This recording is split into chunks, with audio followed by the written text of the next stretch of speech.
All right, here we go. We are Goblins in the Castle, and we are at chapter 13, and this way to Neilbog.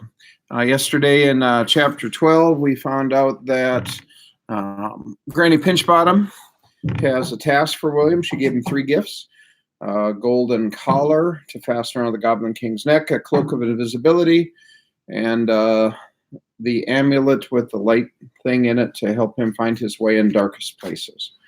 Met a new character, a little goblin called Herky. And Herky's kind of an annoying, hyper little guy.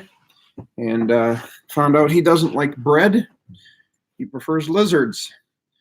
And something has caused him to go yow and go running off into the woods. We don't know what it is.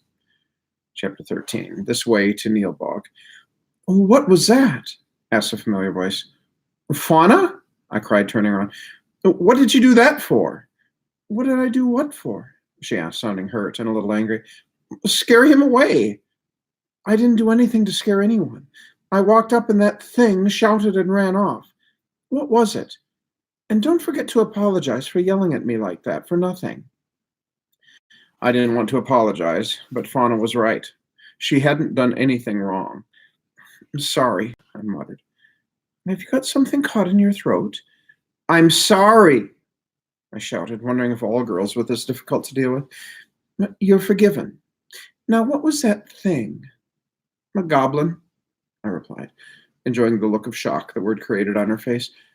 Well, the goblins are gone, she said. They've been gone for over 100 years. Well, they're back now. Well, how could that be?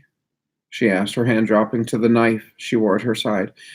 Despite what Granny Pinchbottom had told me, how the goblins had returned wasn't something I was particularly wanting to discuss. Actually, I didn't want to discuss anything.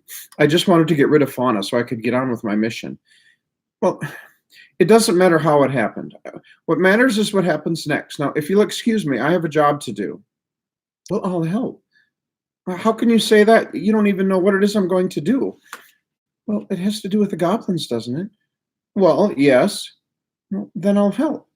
I don't want them around here again. I started to say that I didn't want help, but that wasn't true. I needed all the help I could get. I just didn't like having it shoved down my throat. Look, I don't think you understand about the goblins, I said. They're not as bad as you think. Well, at least they didn't used to be. There's no telling what they're like now. What are you talking about? My answer was lost in a sizzle of lightning that was followed by a roll of thunder so loud it made both of us jump. I don't have time to stand here and talk, I said. I have to go to Neilbog. Her look of surprise reminded me of the morning Hulda had actually swallowed a fly. You're going to Neilbog? She whispered. For what? My friend has been stolen by the goblins. I thought you said they weren't so bad. I was just telling you what Granny Pinchbottom told me, I said in exasperation. Listen, I have to get moving. It's going to rain soon, and I don't want to be standing here when it happens. Though I thought it would be fun to stand in the rain sometime. I'd never done it before. Remember, he'd never been out of the castle. Well, let's go, she said, taking a deep breath and pushing her hair back over her shoulders. Didn't you hear me? I'm going to Neilbog. Didn't you hear me? I'm coming with you. Don't you have to go home or something? Won't your parents be upset? Her laugh was like falling water. I don't have any parents. I live alone. I thought about trying to outrun her. I didn't think I could manage it while trying to read a map. After another roll of thunder shook the darkening sky. Let's go, I said. We can discuss this while we walk. She nodded and I started off. After a moment, I said, well, since we're going back the way you brought me last night, it might be faster if you lead the way. She nodded again and took the lead. For the first few minutes, we walked without talking. I waited for her to start asking questions again. She didn't. I was just opening my mouth to speak when I heard a rustling in the branches above me. Something dropped from the tree and landed on my head. Gotcha! It cried, grabbing me by the hair and bracing one foot against my right ear. Gotcha, gotcha, gotcha! Herky, I shouted, don't do that. Boy, mad? He asked, sounding genuinely astonished. Yes, I'm mad, I said, reaching up to pluck the little creature from my head. Ouch! Let go of my hair. Yellow hair, nice, said Herky, as I pried his long fingers out of my scalp. Herky, back! He cried, when I had lowered him so that he was in front of my face again. Don't let funny person hurt him. What funny person? I started to ask. Then I realized he was talking about Fauna. You better behave, Goblin, or I'll do more than hurt you, she said fiercely. Fauna, leave him alone. He may be able to help us. Huh? I don't think much of Goblin help. My great-great-grandmother was stolen by the Goblins. They took her to Neilbog, and she never came back. Hooray for Neilbog! Cried Herky, squirming out of my grasp and dropping to the ground. Neilbog, good!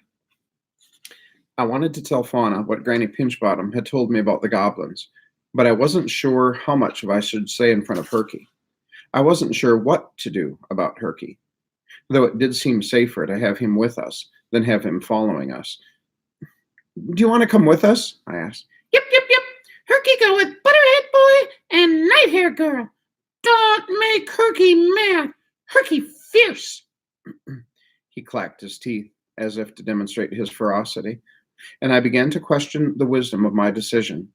Small though he was, those teeth could do a lot of damage. Brilliant, said Fauna, ignoring Herky and looking at me. Oh, be quiet, I said irritably.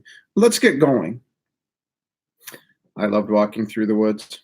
Despite the dark sky, the rumble of thunder, the threat of pouring rain, I loved the sound of rushing water that was almost always with us, sometimes in the distance, sometimes close at hand, and the softness of the leaf-covered ground, and most of all, the mysterious oldness of it all. Herky kept running off to examine things, scrambling up trees to chase squirrels, even disappearing into small holes in the ground. But he always came loping back sooner or later, panting and snarling and announcing, Herky back! Bad Herky! Better be afraid, Butterhead Boy!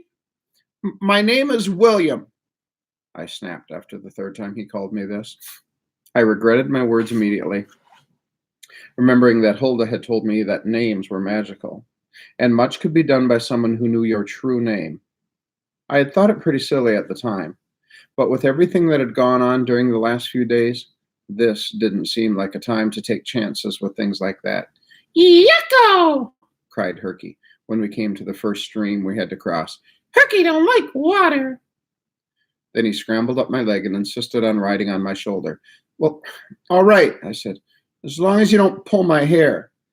Bad Herky like Butterhead hair, he said, grabbing a handful and giving it a tug, just light enough that I couldn't really call it a pull. I sighed and crossed the stream. Shortly after we got to the other side, Herky spotted a bird and threw himself into the air in a vain attempt to catch it. Bad bird, he muttered when he fell face first among the leaves. Herky mad at bird. It took another half hour to reach the waterfall. When we had gone about half the distance, when I heard a pattering above us, it sounded like thousands of tiny feet. At first, I didn't know what could be making the sound. Then I realized that it was rain, cried Herky. Get, no rain. Make it stop, William. I can't stop the rain, Herky. Put me in bag. Herky hate rain. He was shivering, and his funny little face looked so miserable, I actually wanted to help him. All right, just give me a minute, I said. I have to clean it out first. Going behind a large tree, I removed the cloak, the amulet, and the golden collar. The amulet I placed around my neck. I rolled the cloak, which was made of a light fabric, and tucked it inside my shirt. I stared at the collar for a moment, wondering what to do with it. Finally, I pulled up my shirt and tried wrapping it around my waist. To my surprise, it fit. Was it bigger than I thought, or had it stretched somehow? How big was the Goblin King's neck? I fastened the collar over the cloak, holding it in place. The rain was falling faster. Hurry! Pleaded Herky from the other side of the tree. Make sure he stays where he is, I called to Fauna. Look, Goblin, she muttered. Make one move toward that tree, and I'll have a goblin skin hanging on my wall. Girl, bad, cried Herky. Help, William, help! I stepped back from the tree. You didn't have to terrorize the poor thing, I said. Fauna shrugged and thrust her knife back into its sheath. Do you have room for these? I asked, holding out the food packets Granny Pinchbottom had given me. She took them and tucked them into the pouch she carried at her side. When I opened the top of my own bag, Herky jumped in as if it were his long-lost home. No, Rain, he cried, pulling the edges together. Bad Rain, go away! I secured the top of and swung the bag over my shoulder. Fauna took the lead again. At first, the trees sheltered us from the rain, but as the drops began to fall faster and the top levels of the forest grew soaked, the rain began dripping through. Cold and uncomfortable, I began to wish that someone was carrying me in a pack on his back. We began to run, leaping over stones and roots that were growing slick with moisture. Thunder and lightning were playing overhead, and Herky shouted, "Yow!" every time the sky rumbled with their power. The waterfall was even taller than I remembered. We heard it before we saw it, and as we started toward it, I was amazed at how loud it became. Our paths followed the stream that flowed from the base of the falls.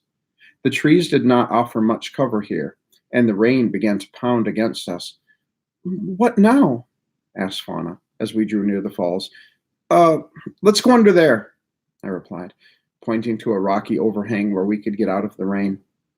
The waterfall itself poured over a sheer cliff that blocked any other progress in that direction, landing in a wide pool that foamed with the force of the water striking it. We ducked into the space I had indicated. It was not deep enough to be a cave, but did have sufficient room for me to study the map without exposing it to the rain. I extracted the map from my shirt. To my surprise, it was bone dry. I was even more surprised when I unfolded it. What's the matter? Asked Fauna when she saw the look on my face. Well, this has changed since the last time I looked at it. Well, who gave it to you? Granny Pinchbottom. She shrugged as if that explained everything. I looked at the map again. The bottom left-hand corner still said, "You are here." But instead of the clearing, it showed the waterfall where we were now standing. According to the diagram above it, we were supposed to go under the waterfall. Herky's not going to like this, I muttered, showing the map to Fauna. Who cares? Let's get moving. We stepped back out into the rain, which was nothing compared to the deluge that engulfed us when we climbed the rocks leading to the waterfall. The spray alone was enough to soak us. When we reached the base of the falls itself, we found no secret dry path hidden beside it. We had to go straight through. Nodding to each other, we stepped forward. Yow! Cried Herky as the water hit us. William, bad! The pounding water nearly tore the bag from my hands. It was almost impossible to keep my footing, and I slipped 3 or 4 times. I couldn't see, couldn't hear anything other than the roar of the falling water. Then suddenly we were through and on the other side. Even though I was soaked to the skin, it was a relief to be out of the falling water. Herky didn't seem to think so. Bad, bad, bad, he sputtered. Bad, William, William, bad. Well, be quiet, I snapped, swinging the bag in front of me. I opened the top and pulled him out by the scruff of his neck. He squirmed out of my hand and shook himself vigorously.